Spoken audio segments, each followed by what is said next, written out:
आखिर में एकेडमी के डायरेक्टर मुअज़्ज़म साहब को मैं स्टेज पे बुलाना चाहूँगा, वो अपने इज़हार ख्याल करेंगे आपके साथ।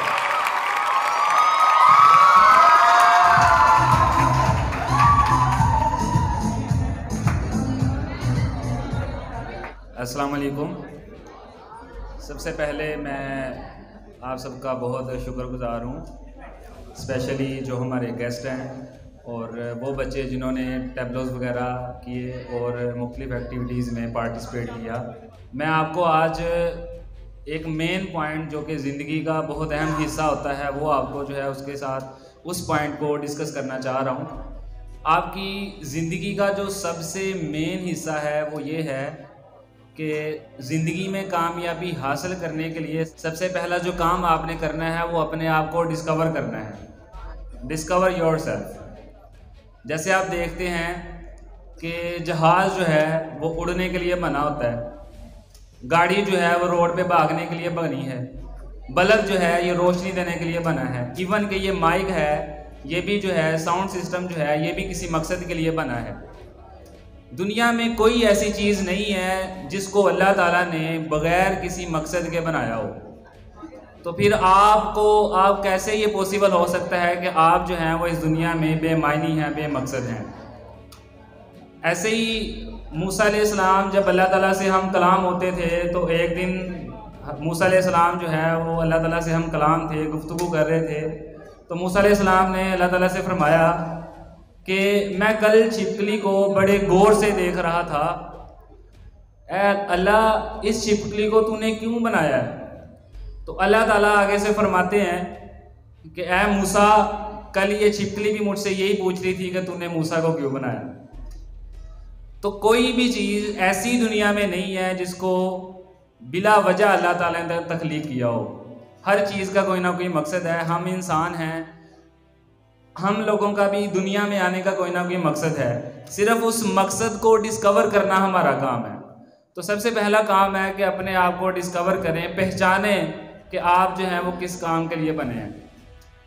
उसके बाद जब आप अपनी सेल्फ डिस्कवरी कर लेते हो, उसके बाद आपने क्या करना है, वैल्यू योरसेल्फ। अपने आप को अहमियत देनी है, वैल्यू देनी है, क्योंकि जब तक आप अपनी इज्जत खुद नहीं करेंगे लोग भी आपकी इज्जत नहीं करेंगे। दुनिया आपको तब भी मानेगी जब आप अपने आप को पहले मानोगे। तो सबसे पहले आपने अपने आप को इज्जत देनी है, रिस्पेक्ट देनी है, ठीक है। अपने बोलने का स्टाइल, अपने चलने का स्टाइल, अपने खाने का स्टाइल, अपनी ड्रेसिंग का स्टाइल, लोगों से मिलने का स्टाइल जो है वो अपना जो है वो बेहतर बनाना होगा।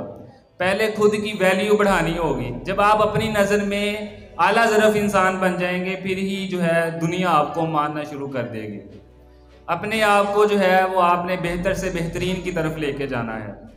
इसी कामयाबी के जो हिस्सा है उसमें एक सब्र जो है वो बड़ा इम्पोर्टेंट किरदार रखता है आपकी कामयाबी में। 1960 में एक प्रोफेसर थे वाटर मिशाल, उन्होंने अपनी क्लास में एक एक्सपेरिमेंट किया।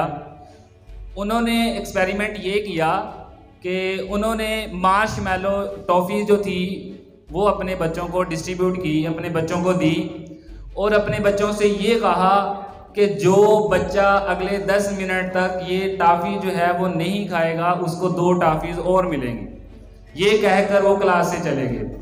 तो ठीक 10 मिनट के बाद जब वो क्लास में दोबारा से वापस आए तो बहुत सारे बच्चे ऐसे थे जो अपनी टॉफ़ी खा चुके थे, जिनसे रहा नहीं गया। लेकिन कुछ बच्चे ऐसे थे जो आपस में गुफ्तगू कर रहे थे, ठीक है। जैसे वो गेम शुरू कर लेते हैं, ये मेरी देखो टॉफ़ी पड़ी है, मेरी टॉफ़ी का ये कलर है, ठीक है। मार्शमैलो टॉफ़ी जो है वो सॉफ्ट सी टॉफ़ी होती है, ठीक है। 10 मिनट के बाद जब प्रोफेसर अपनी क्लास में आए तो उन्होंने देखा कि बहुत सारे बच्चे जो थे वो टॉफ़ी को खा चुके थे, ठीक है। उन्होंने क्या किया कि कुछ क्लास में 7-8 बच्चे ऐसे थे जिन्होंने टॉफ़ी जो थी वो खाई नहीं थी। तो प्रोफेसर ने क्या किया कि वो जो बच्चे थे उनके नेम अपनी नोटबुक पे नोट कर लिए। तो 1990 में 30 साल के बाद उन्होंने दोबारा से जब वो डायरी ओपन की तो उनको उन बच्चों के नेम नज़र आए।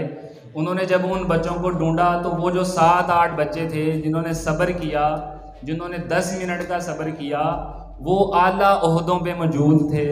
कोई डॉक्टर था तो उन जैसा डॉक्टर नहीं था, कोई प्रोफेसर था तो उन जैसा कोई प्रोफेसर नहीं था, कोई इंजीनियर था तो उन जैसा इंजीनियर कोई नहीं था, कोई बिजनेसमैन था तो उन जैसा कोई बिजनेसमैन नहीं था। और फिर प्रोफेसर ने उन बच्चों को भी देखा कि जिनमें सब्र नहीं था, तो उनमें से जो मेजॉरिटी थी वो बड़ी नॉर्मल ज़िंदगी गुजार रही थी, और उनमें से कुछ बच्चे ऐसे भी थे तो जो ज़िंदगी के बदतरीन मुकाम पे खड़े थे। तो पता चला कि ज़िंदगी के 10 मिनट का सब्र भी आपको कामयाबी दे सकता है। तो कामयाबी के लिए इंसान को सब्र करना, ठीक है, ये भी बड़ा ज़रूरी है। मैं आपके साथ आपको 3 बातें और बताना चाहता हूँ कि अल्लाह ताला ने कुरान मजीद में फरमाया वलैसा लिल इंसानी इल्ला मा सा, इंसान के लिए वही है जिसके लिए वो कोशिश करता है। आप बच्चे हैं, आप स्टूडेंट्स हैं, आप मेहनत करते हैं अपने एग्ज़ाम्स के लिए या किसी भी चीज़ के लिए मेहनत करते हैं। अल्लाह ताला ने फरमाया कि इंसान के लिए वही है जिसके लिए वो कोशिश करता है। आप अपना एक एम सेट करते हो, अपना एक टाइम टेबल बनाते हो, उसके लिए दिन ब दिन कोशिश करते रहते हो। ऐसा हो नहीं सकता कि इस कोशिश के दौरान जो है वो आपको किसी भी मुश्किल चीज़ को फेस करना ना पड़े। ऐसा मुमकिन ही नहीं है कि आपकी ज़िंदगी में प्रॉब्लम्स ना आए, ऐसा पॉसिबल ही नहीं है। तो फिर अल्लाह ताला ने ये फरमाया कि जब आप कोशिश करना शुरू करते हो तो अल्लाह ताला ने ये भी फरमाया इन्नल्लाहा मअस साबिरीन, बेशक मैं सब्र करने वालों के साथ हूँ। तो जब आप कोशिश कर रहे होते हो, ऐसा हो नहीं सकता कि आप ना गिरो, ऐसा हो नहीं सकता कि आपको मुख्तलिफ मुश्किलात का सामना ना करना पड़े। जब आप छोटे से बच्चे थे, आपने चलना स्टार्ट किया था या चलना स्टार्ट कर रहे थे, तो जब आप गिरते थे तो क्या आप वहाँ पे ही पड़े रहते थे? नहीं, आप दोबारा उठते थे। ऐसे ही आपने गिरते गिरते चलना सीख लिया। याद करें वो पहला दिन जब आपने पहले दिन बाइक साइकिल चलाना सीखा था या स्टार्ट की थी, आप तब भी गिरे थे, क्या आप रुके? आप तब भी नहीं रुके, आपने कोशिश की और आज देखो कि आप साइकिल जो है वो बड़े अच्छे तरीके से चला लेते हो।